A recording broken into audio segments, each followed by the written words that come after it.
So when I was a kid, unlike most people that are our age, the thing that brought me to wrestling was the first time I saw Andre the Giant. Because one of the first things I saw was WrestleMania 4. Mm-hmm. And it's halfway through that show, but Hulk Hogan and Andre the Giant happen. And it goes to a no contest, a double DQ or whatever and all that. And that's their third match. Yeah. That's not even the first one. So, saw that and was scared of Andre the Giant as a kid when I saw that. I was like, God damn, man, that dude, he's big. He's just beating the crap out of this little guy, not realizing that Hulk Hogan was 6'8", and then the guy wins at the end. That's great. Oh, so cool. And then, go back and see more of it, and then see their first match at WrestleMania 3, and then see their match on the main event, and then rewatching their match at WrestleMania 4. But my gateway was Andre the Giant. And to this day, I don't care what anybody says, WrestleMania 4 is one of my favorite WrestleManias because of how integral of a role he plays in that whole show. Yeah. It's not just the match with Hogan. It's, accompanying DiBiase to the ring for all of his matches, helping DiBiase cheat to get to the finals, trying to help DiBiase to cheat to win the title, and then, getting neutralized by the immortal Hulk Hogan, and Macho Man wins the title, and it's this fucking awesome story, But yeah, Andre the Giant was the first hit of wrestling I got where I was like, oh, give me more of that, So I think it's, for me, WrestleMania 5 for me is one that I hold near and dear because that's the first one that I can remember watching. Right. But yeah, I think I have a similar, but it's more vague for me. I feel like some of my first memories of wrestling, because I remember my brother used to watch it, so I know I was watching when I was too little to even comprehend what was happening. But I can remember seeing Hulk Hogan and Andre the Giant dolls, figures. Yeah. The big LJN ones, right? The big ass, one. the chunky one. Yeah, right. I have it, but I can remember seeing the figures first and wondering what is that? What's wrestling? And who are those guys? So in the same vein, I'd say Andre, definitely helped pull me into wrestling for sure. Absolutely. So that was a long way roundabout to bring up this HBO documentary about Andre the Giant, and man, was it fucking interesting. Yeah, it was. This is super interesting. Yeah. I was so captivated. I've always, I think, been kind of captivated by him. But I watched it twice because I kind of wanted to. Right. First I watched it, and then I wanted to watch it again. Brian came up, and he's kind of interested in documentaries and stuff, and so I just we were drinking some beers and doing some stuff. And so that sounds so much more wrong than it was. We were drinking some beers, eating some food, and so I flipped this on in the background. And we're in California now. It's legal. Well, I wasn't trying to hide that. I don't think we got into that night. But okay. Anyways, so I turned it on, and he actually he got tired, and I think no, he stayed for the whole thing. Never mind, I'm wrong about that. But yeah, I just when it was over, I wanted more. Yeah. I wanted so much more, and then I get so I get this feeling of I don't know if mystery or interest or even creepiness a little bit. When they're showing his brother or his family or where he grew up, I get this eerie feeling oh my God, that's so crazy just to think. Because you don't always think about it that there's still living pieces of Andre the Giant out there. It's that, and it's also they talked about Ric Flair talked about the myths that he was told and he fucking believed because why not? Again, it's one of those things where you see his family, and it immediately is oh, yeah, this guy was an actual human being that walked this planet. He's not. And that's the thing that I pulled away from it was oh yeah, this isn't just urban legend. This isn't just a story people tell. Andre the Giant was a real dude. It's amazing. And, I get goosebumps thinking about it. Andre the Giant. I don't care. To me, in my heart, is always going to be the biggest dude that ever lived. Yeah. He's already not the tallest guy that there was, but you could put someone taller next to him and he fucking looked bigger than him. Because he just did. He was massive. His limbs, he never stopped growing. Yeah. I mean, he didn't get that taken care of. He didn't do any of that stuff. And it doesn't matter. Like he was just fun. You see the size of his limbs and the size of everything about him, and he just looks massive. Yeah. I tripped out seeing that early footage of fucking skinny ass Andre the Giant. And he's still 330 pounds. Yeah, I'm like holy crap. He's 6'10", 330, and he looks like he weighs 180 pounds because he's so tall. It's crazy. Yeah. I was so captivated by this. Like I can't say enough. Like I would watch it again, and I'd almost watch it again, hoping that there's going to be more. Right. Even though I fucking know there's not. Yeah. But I don't want to keep getting. I don't know if you have something else you want to say. No, I just wanted to talk about it and like get our overall vibe and feel of it. Like I just like. Yeah, I fucking loved it. I wish I could have known him. Like I was jealous listening to the people that got to be around him, got to watch how much alcohol he drank, got to be in the elevator where he farted, and apparently it was insane. Like I mean, he just seems like a really interesting dude, and it just unbelievable. The whole thing was just unbelievable. Yeah, just heartbreaking listening to Tim White. Talk about his friend. Yeah. You know, and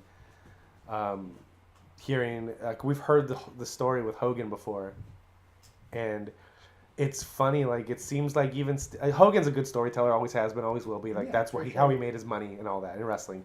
But it just seems so funny that even to this day, he still tells that story, and it's still like he still doesn't know if Andre's gonna put him over. Yeah. Like 30 years later, it's already happened, and he tells that story like he still doesn't know if it really happened. It's you know? happened. And it's funny because you cut to Hogan, and he's telling this dramatic story about, we'll talk later, boss. Like, oh, don't worry about it. I'll take care of you. Like, and he's very serious, and he's like telling it like it's actually happening again right now. Yeah. And then it cuts to Vince, and he's like, I mean, Andre liked to break balls, and if he was gonna break Hogan's balls, I'm gonna break them too. Gonna make him, I'm gonna help. And no one's gonna stop. And no one's gonna stop Andre, so you might as well join in on the fun. Essentially, is what he's saying. Like, and then hearing Hogan talk about it, like I went back and watched that match, just like because Hogan puts spin on shit, and the 500-pound, 8-foot tall, nasty giant, blah blah blah. I was like maybe he's putting it on, like,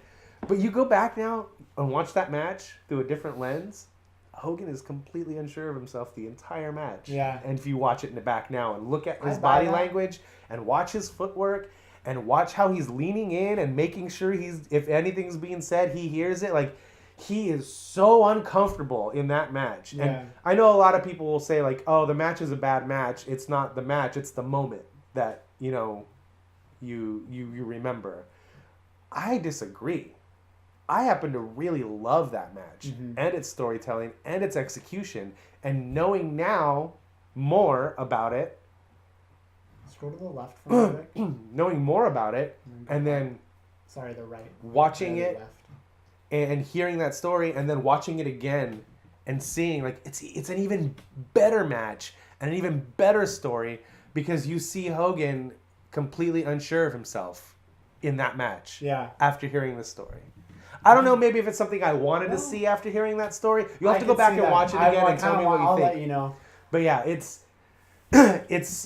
such an interesting part of not just like Andre's character or Hogan's character, but of professional wrestling. Yeah. Like, that's the thing that happened that made sure that we still have the WWF/WWE today.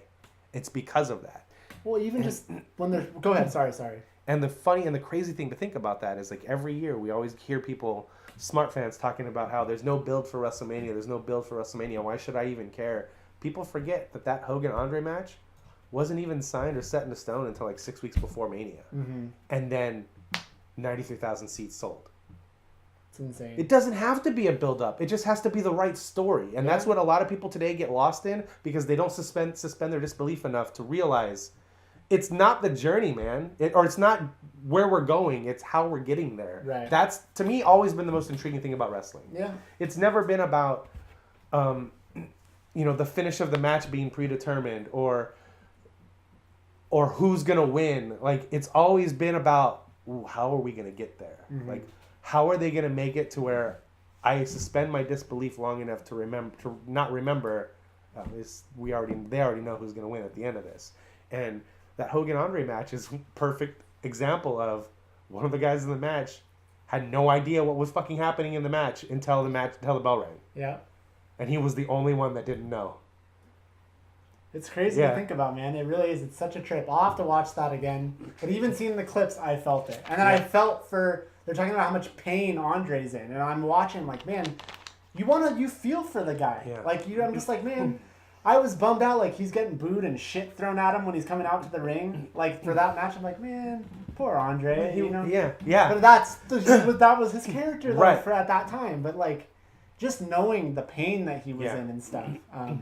As a little aside, I like Rick was scrolling, and I don't know, for some reason it just gave me the feels a little bit. Like, just like Legends of Wrestling 2. I'm like, when did that come out? And it was 2002, and I just started thinking, like, man, it's just crazy to think, like, that's his last credit. You know, like, I agree, he was long gone by then, but it's just...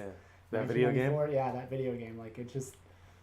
I don't know. Those games were terrible, but I fine. bought and played all 3 of them. Right. Played the shit out of them, but they were terrible. Yeah, I'm not even speaking to the quality. Just for some reason it hit me a little bit to see something like, oh, we're talking about a video game.